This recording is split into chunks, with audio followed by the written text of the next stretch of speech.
6 గ్యారంటీలలో కొన్ని అమలైనప్పటికీ ఇంకా ముఖ్యమైనటువంటి గ్యారంటీలు అమలు కాలేదు. ప్రజాపాలన దరఖాస్తులు ఇచ్చినటువంటి ఆ దరఖాస్తులలో పెన్షన్లు అర్హులైనటువంటి వారికి చేయూత పెన్షన్ కింద 4,000 రూపాయలు ఇవ్వాలని, అలాగే డబుల్ బెడ్రూమ్లు ఇవ్వాలని, ఇంటి నిర్మాణానికి డబ్బులు ఇవ్వాలని, అలా విధంగానే ముఖ్యంగా ఇవాళ రాష్ట్రంలో కానీ ఎదుర్కొంటున్నటువంటి విధానం బట్టి ఖచ్చితంగా ప్రజలందరికీ ఇచ్చినటువంటి హామీలను నెరవేర్చాలని సిపిఎంఎల్ ప్రజాపాలన మహాసైన్ ఆధ్వర్యంలో రాష్ట్ర వ్యాప్తంగా ఇవాళ తహసీల్దార్ కార్యాలయాల ముందర ధర్నా జరుగుతూ ఉంది. రేపు వచ్చే 8వ తేదీన కలెక్టరేట్లో కూడా పెద్ద ఎత్తున ధర్నాలు చేస్తున్నారు.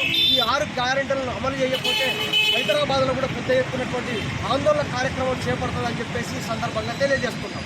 ఒకవేళ మీరు ఈ సమస్యలను పరిష్కరించినట్లయితే పెద్ద ఎత్తున ఆందోళన చేస్తామని చెప్పేసి కూడా కాంగ్రెస్ ప్రభుత్వాన్ని హెచ్చరిస్తున్నాం. రేవంత్ రెడ్డి సర్కార్ ఏదైతే 6 గ్యారెంటీల పేర్కొండి అధికారంలోకి వచ్చిందో, మీరు అధికారంలోకి వచ్చిన తర్వాత 6 గ్యారెంటీలు వెంటనే అమలు చేయాలని చెప్పేసి పెన్షన్ల కోసం 1000 కన్నులతోటి చాలామంది పేదలు ఎదురు చూస్తూ ఉన్నారు.